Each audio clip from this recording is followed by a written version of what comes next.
I'm going to go ahead and start. So, good morning, everyone. Welcome to this week's Partner Exchange. We are really excited to share with you some of the work that Claremont Unified has been doing specifically around data. And as many of us know in this room, right, data lives and breathes in schools every single day. And we have data all the time. However, one of the pieces that I really wanted to highlight, and Ria's going to highlight, is not only just having data on students and families, but data with them to make them feel like they're a part of the decision making. And it's really been embedded throughout everything they do. So I'll go ahead and start. Actually, all of you know me in this room. I'm Liana. I am one of the learning integration specialists at Parsec Education. I work closely with Ria and Natalie at Claremont Unified. I actually got to see them 2 weeks ago in person. So housekeeping, we are on a Zoom call. I'll be facilitating. We will be recording this. You'll receive an email after this as well with the recording, so feel free to share that out. And since we are a smaller group, you can feel free to come off mute, or if you prefer to put questions in the chat, please do. The purpose of this time together is really to be less of a presentation and more of our partners sharing all the great work and to have a discussion around that work together. So with that, I'm going to tee Ria up because I told her I would, and I would, just say all the great things about her. So as I had mentioned before, right, districts collect a ton of information. Sometimes it's like information overload, and you're like, okay, well, I sent out this survey, and then I sent out this, and I have this piece of feedback. Now, what do I do with it? And where do I have the time to make sure that I'm analyzing that data? Well, what's really important is that all of the feedback and data that you are collecting and that Ria is collecting, it really shouldn't be siloed, right? So you shouldn't say, I'm going to send out one survey and then maybe send it out again at the second half of the year for compliance. It should inform continuous improvement. And so that's a theme and one of the strengths that Claremont Unified is doing. So watch out for that as you listen to Ria, because there's amazing work happening. And with that, I'm going to pass the mic over and introduce the one, the only Ria Cruz Soto. She is currently the Director of Intervention and English Learner Programs at Claremont Unified School District. Yes, well, thank you so much for that wonderful introduction. So yes, I'm currently the Director in the Educational Services Department. I'm in my second year in this particular role here in Claremont, but prior to that, I was a principal in one of our elementary schools for almost 7 years. And prior to that, I was principal in New York at a turnaround school. So California has been really great to me. So we really like Cali, but try to get back to the East Coast when we can. So today we're going to be talking about, I'm going to be sharing some specific examples of reels that we've actually have administered here in Claremont.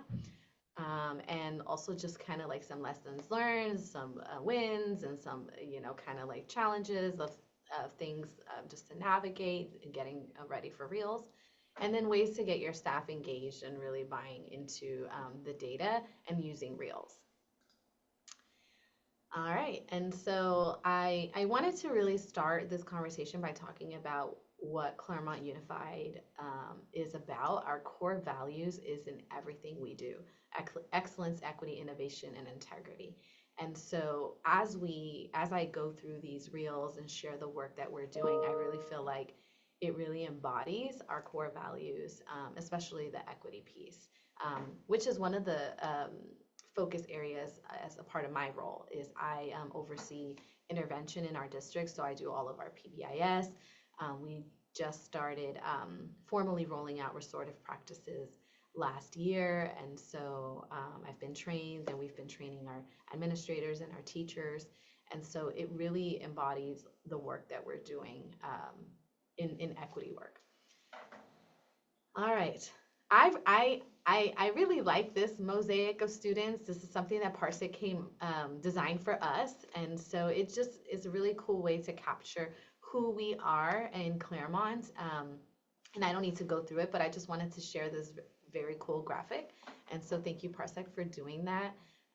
It really is a beautiful little mosaic of who we are, and it represents the little hodgepodge of Claremont. I think people think of this idea of Claremont, and then when they see this mosaic, it's like, oh, you do have some English learners, you do have some diversity in Claremont, and so thank you for that.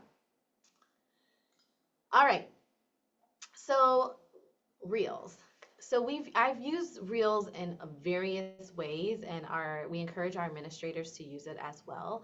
And if you don't know what the Reel is, and I don't know, Eric, if you have you seen what a Reel looks like? It's been a while. The last partner exchange that I was here, we talked more about it again, but it's been, probably 2 or 3 years Okay, since I've seen. Yeah, I think it was pretty new when I last saw okay. an example. So the way we push it out to students is like, hey, this is like you're creating like an Instagram reel or like a TikTok or something that they're accustomed to. And so a lot of our families and our students and our staff, they know how to make reels, right? And so it's a way to capture their survey responses. So what's really great about Reel is that they can do a video response, they could type in their response, or they could just do an audio. Some kids just don't want to have their face on the screen, and they'll just say how they feel. And so we've been using Reels in various ways, and so I just kind of like I looked at our list of things that we've done it. So we created a family resource center this year, and prior to creating that family resource center, we sent a reel out to our families asking like, what do you need, what would you like in the family resource center? Food, socks, detergent, washer and dryer. So that was one of the ways that we captured what our families needed in our family resource center. And we've done it for an LCAP survey as well for students. So we administer and I'll show you the LCAP survey the traditional way, as I'm sure your district does. And then we did a reel. And, the responses are very different. We also administered it to our foster youth students just to find out what it is that they need. Um, and then our mentoring program, school climate survey, our BSU, our Black Student Union, empathy interviews, elementary PE, so you can use it for academics as well, back to school night. So a lot of our principals like to use it to gather feedback right at back to school night from the families about like, what do you want this school year? What type of engagement? What are you interested in? Right when the families are all excited, right at the beginning of the year, and then just some feedback. All right, next slide, please. So my work lies really in restorative practices, and 2 years ago we partnered with UCLA that also works with Berkeley in the REACH network, and we received a grant to really kickstart restorative practices. And part of that work is also collecting data to show that we are doing this work.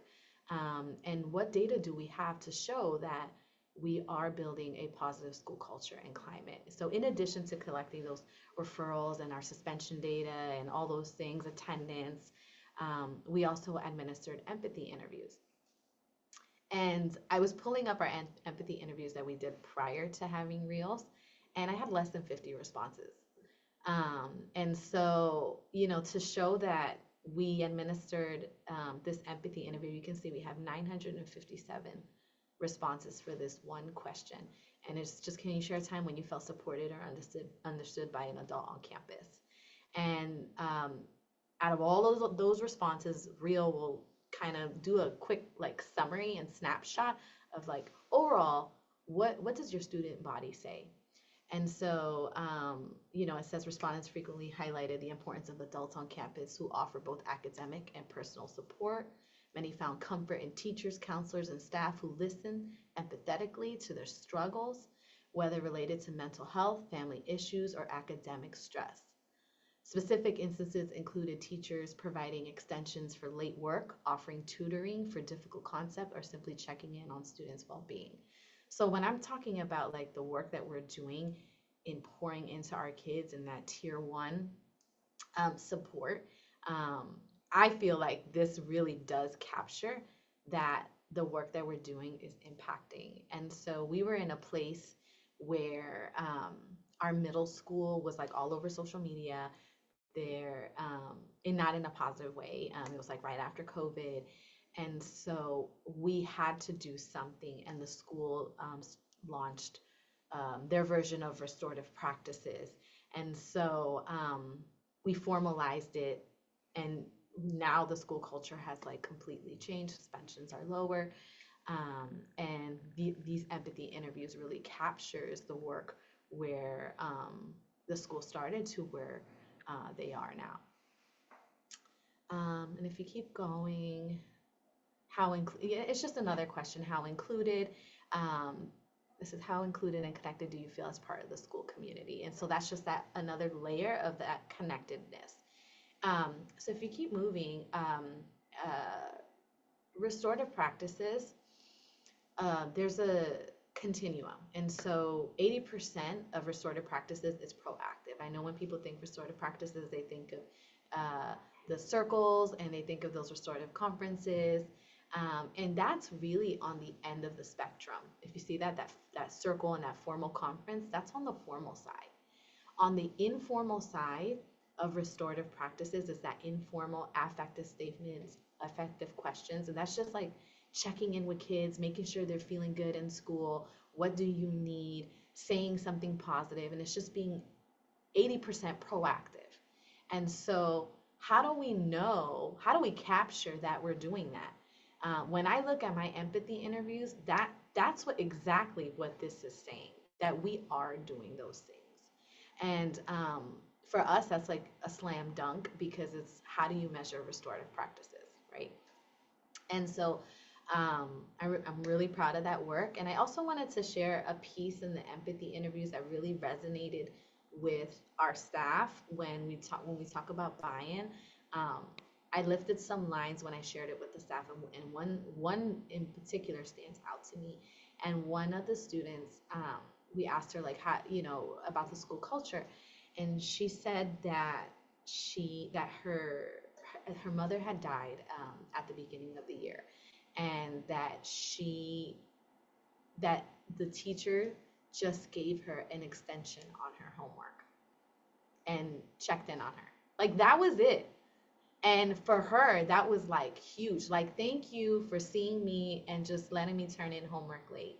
And so we would have never have known that piece from her had we not administered the reel in a way that mattered and was relevant to the student. And so that really resonated with the staff, because they're like, yeah, we really do need to pay attention to what's going on in the lives with our kids, and making sure that they do offer extensions and all the things, but it was just something that really resonated. And then our LCAP survey. So this is what our traditional LCAP survey report outs look like. Well, we administer the LCAP survey. It's in a traditional survey format. We do it for staff, for students, and families. And this is what our report looks like. 99% reported that they know what to do in an emergency in school. And then in addition to the LCAP survey, we administered a reel for our students. And so the reel gave us some overarching themes. What is working well in your school and why? And so, and the kids have supportive teachers, including effective instruction and dedicated to student success. And then, and what are some things that at your school that you could feel improve? The quality of the school lunches, surprise, right? And what is one thing you wish your educators understood better about your experience? And a lot of the kids talked about the workload. So having to manage their 6 classes during the school day, and then coming home and having to do sports, and all the other things that going on in life. Some of them have to work, and it's just a tremendous amount of workload. And that was something that really, really like came out of those reels of our kids. If you look at I like this one, because it does have, if you look at the reels, it will have, these are just comments, right? I have a life outside of class, and I do not require 3 pounds of homework to fill it. So those are just text comments, right? But there are students who will video record themselves saying their statements. So you'll see their face on there, and then you can click on it, and then you can see their audio or their video response. And then Reel will take all of those responses and create a summary. But it does really capture what our kids are experiencing, and it helps us make some informed decisions about how we move with our kids. Um, so I had in something at the beginning of the year, I had our elementary PE teachers administer the reels, and they were just trying to spruce up our elementary PE program. And so they just asked the kids like, what do you want to learn about PE this year? If you could add one game or activity, what would it be? And so these are fourth through sixth graders, so they had all these ideas, and they want to be better at dribbling the ball. They want um, oh my goodness, what's that new thing that everybody does? Pickleball. Pickleball, and they wanted to do all these new things, and so that helped us. That helped inform us, like what equipment do we need to buy to meet those needs, and what skills that we need to support our what skills do we need to embed to support our kiddos. Um, and all right, and that's what I have in terms of the reels that we've used, and so it's just us. So, Eric, so is there a way in your district that you have used student and family voice in decision making? Um, I feel like we have, by the nature of our program, we're kind of a hybrid program. A lot of our families would identify like in a homeschool setting, although we have classes, classrooms. Um, as they move into high school, it's almost like college. They're not there every day, but there's actual classes going on. So there's this, but through it, they have a teacher that they're assigned to that the parents and the students meet with. Um, like one-on-one at least once a month. And so I tend to get pretty good feedback from this teachers because the parents build pretty good relationships with them. We're always, um, so I guess your question was, how do we use surveys, I guess, to, like something that we've um, done to address a need? Is that what you were saying? Yeah, yeah. It's just how do you use student voice or family voice to Mhm. make decisions in your district? Yeah, so we're pretty responsive in terms of like staff will bring a concern to us or a question to us.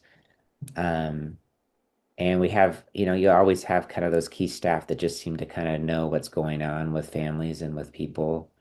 Um, Yeah, you know, they know what's good um, with the kids. I think one of the things that when I first came on here, um, I I was at another school. I'm a principal here at another location, and so as I came on, the staff and students were really hurting because there was we have a pretty small high school, and a student had committed suicide, and so it was a pretty emotional time, and we heard a lot from both staff and from parents and from students in terms of what they wish, they would have done differently, or in this particular student's case, he was well known, well liked, no one would have suspected, kind of a thing. But through that process, um, we formed a mental health team.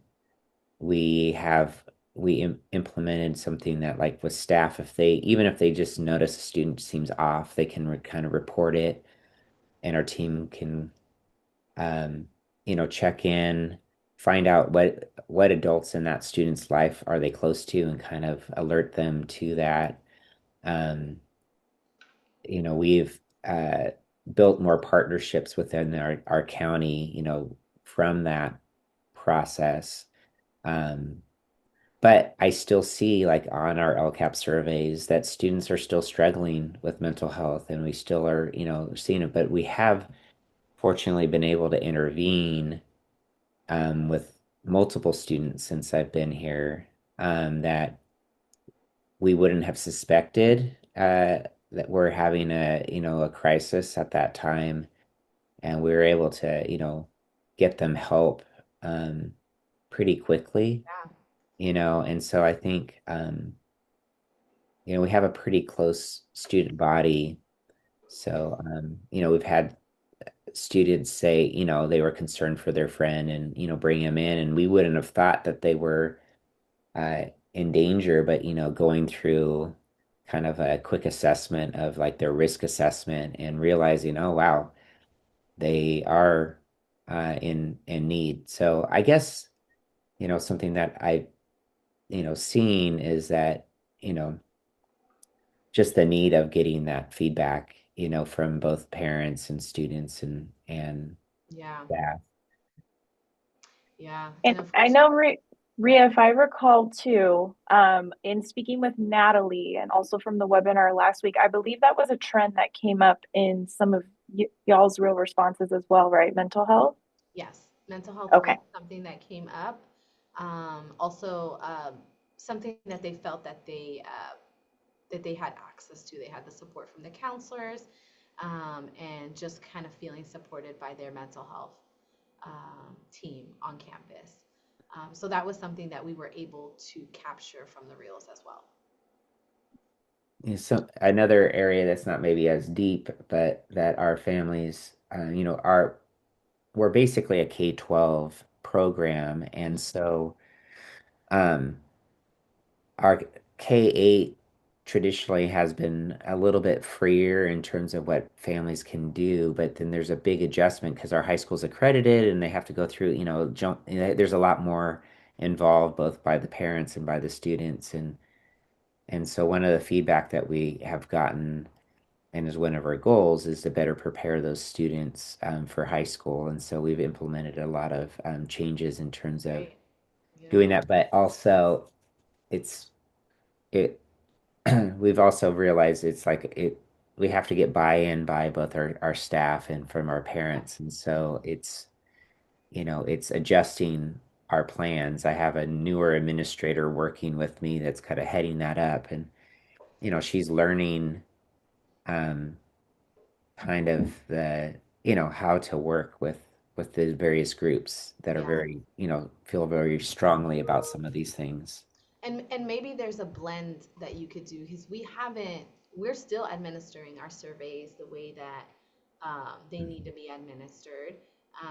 But in addition to those surveys, we're also using the reels to really capture the student response. So it's not one or the other. It's kind of a on top of to really Mhm. capture the student responses. And I feel like that um, resonated with our admin team in terms of like how do we engage our families and our students to collect those responses.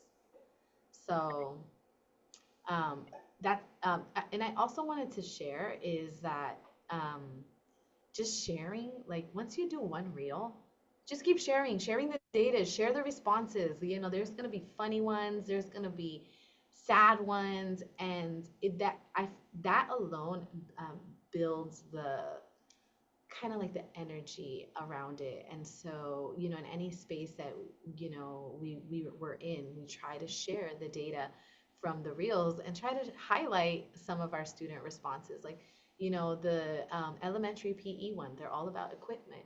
And our kids got really funny and colorful with the language in there. And so, and that was just, it was a hoot to listen to some of those responses. But also,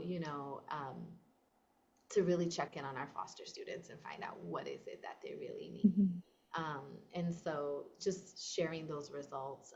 But we also use Parsec.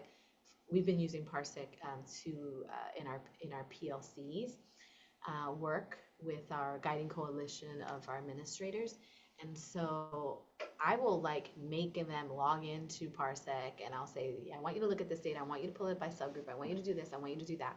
And so I've done it like at every single K-12 meeting that we've had this year. And so they know they're going to have their laptops and they're going to have to log into Parsec and they're going to have to pull their data.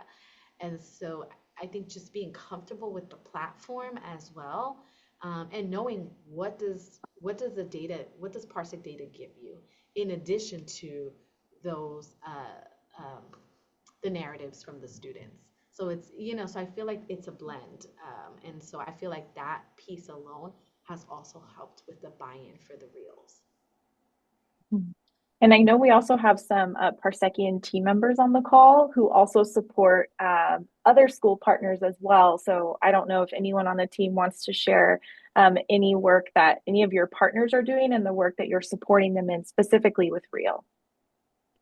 Liana, I was just thinking about the work Tyson and I just did. Good morning, everyone. I'm Kim White, also a learning integration specialist here at Parsec. We just were working with one of our partners, a larger district, and similar to what Ria was just talking about, we sent reels to middle school math students across 4 different sites, and then similar questions to teachers in those classrooms, and asked about like, how are you learning math? What supports you? What doesn't support you? And then we really dug into the data with the administrators and VPs of those sites yesterday and really looked at here's what students say are happening in classroom and here's what teachers say are happening in classrooms and how they learn best. And it was so great to see the commonalities and where the teachers and students aligned and then where there were some gaps. And so we really started digging in. And by the time we were done, the sites had left with like 2 outcomes they wanted to essentially implement for the next school year with their math teams and their math PLCs. And so it was just a really great way to see, including student voice, but also staff voice, but now administrators kind of know what to look for in those middle school classrooms. It was great. Thank you for sharing, Kim. Does anyone else on the team want to share? Hi, Dino here, also an LIS here at Parsec.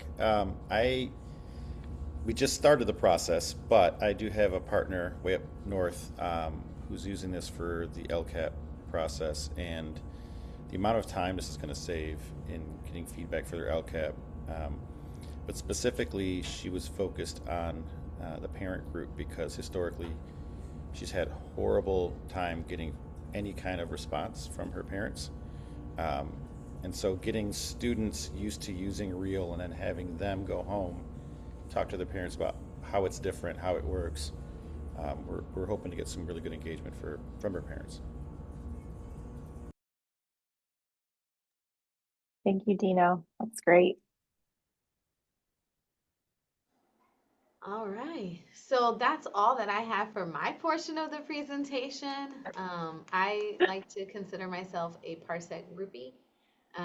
And so we really have enjoyed our partnership with Parsec and all of the data that it has provided to us this year. And so we just, are really grateful for this partnership. You are a Parsec groupie and I'm here for it. And I will continue giving you all the swag that we have because of that. Thank you. I like swag. Yeah. No, but really though, and I did Parsec groupie. Oh, there you go. Oh, Dino look, said that can I'm be a gonna new get an award. I've even been talking it up in my doctoral program. I'm like, Parsec, we talk about data and being able to capture this work. Mm-hmm. That's how I was able to find out this other superintendent who's using it. Can I ask a No, question? absolutely. Absolutely. Um, do you find like with Parsec Reel, like is it primarily administering those reels? I feel like last time at the partner exchange, it seemed like the person presenting, the staff, he was trying to get feedback from staff and they weren't sure if it was anonymous or not. Like you can make it anonymous and not, because you were also talking about sharing people's responses or reels. Like, are there different types of settings on the Parsec reels? Like when you're doing that, whether it's you know, something that you can watch the actual reels Yeah. or. So the kids know, I mean, for the student side, the kids know if you're gonna put your face on there and record themselves, that it's not gonna be anonymous, because they're video recording themselves as they would if they were going to post like on Facebook or Instagram, Mhm. all these things. Um, but if they put it in as a text chat, um, we wouldn't know who administered who put it in. But if they decide to video record themselves, then we would obviously see their faces. But it just depends. We find that the way that we have done it is our administrators have access to to creating the surveys. The only nuance about it is that once you have access to the reel, you have access to all of the surveys. So we don't give that access out to anyone outside of administrators, but you can create the survey and then send them the QR link to your teachers, and then they will go ahead and administer the survey, and then you can kind of share the summary to them. So the summary captures like all of the responses, and it doesn't point out any specific students, but you as the administrator would able to see those video responses. So there's not necessarily, thank you, that's helpful. There's not necessarily like different levels of access to creating the Parsec reels. I don't know that on the other end, but on our end, I didn't see that. Like it's kind of open. I see Luckily, Dino. we have yeah, there you go. I was like, we have a ton of Parsecians to answer your question, Eric. So there are two levels of access. So there's admin and user. Users can make a reel private, and that would make it invisible from all the other users in the workspace. So all within like a school or a district.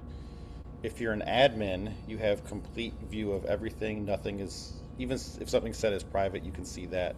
So often you'll have a superintendent or a director set as an admin, so they have view of everything. And then maybe principals, teachers will have user access. As far as the anonymity within the reel, the default setting, and it can't be changed, is 100% anonymous, period. So a user would have to, like Ria said, choose to show their face to become known. Otherwise, even with voice, unless you can recognize someone's voice, that's also anonymous. If I'm sending it out to 6 people, I might be able to know their voice. If I'm sending it out to all my students, chances are it's going to be anonymous too. So that's the default. That's helpful, thank you. So the user can create their own reels, but they wouldn't see all the other responses. They would see the ones just in their reel that they create. They would see all the responses as well. So think of the workspace as like if I'm at an office or a school, there's a giant public workroom. We all have big tables, we're all working together, and everybody can see what everyone else is doing all the time. I can create, if I'm one of those users, I can create a private reel where only I see the reel and the result or the responses. The admin can also see it, and I can choose and invite like a coworker or a colleague to work on it with me. But that's always by choice. Yeah. Yeah. We haven't Got used it. that feature in Claremont. We've kind of kept it just with the administrators, creating the reels and then sending it out to the staff. The most common reason to set one as private would be if, let's say I'm asking some parents or students some fairly sensitive questions, and I don't need everybody's eyes on what they're saying, right? Just the people working on that work together. I would make it private, so it would just be me and my administrator. I don't need, if there's like 20 users, they don't all need to see what the parents are saying in that case. And another reason too, speaking from my experience as a Parsec partner who used Reel, if I surveyed like staff, for example, I would use it weekly for my professional development. I would of course have that, those responses be private, since I had like my office manager also sending out Reels and some teachers, so they weren't able to, look through staff responses necessarily. So to answer your question, Eric, it just really depends on who you're sending your Reel campaign out to, but we did want to make sure that feature is in there, so that way, for whatever those reasons, if you still had to limit access, you were able to. Great, thank you. Yeah. All right, and I think the last piece, and Ria, feel free to always chime in, and you also brought this up as well, I think, to also Dino's point, right, about, how important a Reel campaign is in sending it out. The follow-up, like Ria mentioned, is also really important, which, as we know as administrators, right, is always the hardest part of our job, is being able to follow up. However, specifically with Reel, not only with the anonymity, but also the consistent follow-up, you're going to start building some trust with your individual like stakeholders and partnership, which you can see through the work that Claremont is doing, right? They've taken that time and that intentionality and they've built trust with their students, with their parents, with all of their stakeholders. And so that follow-up piece is really what kind of closed the loop for a lot of our partners. And so then, it's like, well, I completed this real campaign, but I haven't heard anything. I haven't seen any changes. Once they start seeing those, then they're going to say, okay, I'm going to start sharing more and more every time you launch a real campaign, if that makes sense. Also, one of the things that we did is we shared it with our TOSAs. So because at that point, it kind of lived with when we first started with our administrators. And then we shared it with the TOSAs, and the TOSAs are boots on the ground, usually working with the teachers. And so they helped kind of engage the teachers in that way as well. So to kind of just jamming it in wherever you can in those spaces. Yes, absolutely. I just put in the chat. I was like, we love our TOSAs. Yes, we do. I was a TOSA too. I was like, yes, we love them. All right. Well, we are at 9:42, so we have, about 3 minutes left. So I want to also make sure we have time to close out. Does anyone have any other pieces to share with the team while we're here, or any more questions before I kind of wrap us up? All right. Now, hearing none, I will continue. I want to say thank you to everyone in this space, especially Ria, our wonderful presenter and facilitator, who even facilitated the breakout group question, which was way above what she had to do. So thank you. We know that you are all very busy, and Eric, it was really good to see you. Really glad you're here. Please share your experience with others. And we do this, every month. So, say, come in, talk about what you're doing, learn about what you're doing. Next month, we are planning on having a topic around using Reel for charter renewal. So if you know anyone who may be interested in that, send them the link, let them know. We will also be sharing the recording with you all via email. But with that, I'll give you 2 minutes back of your day to do all the things that you need to do.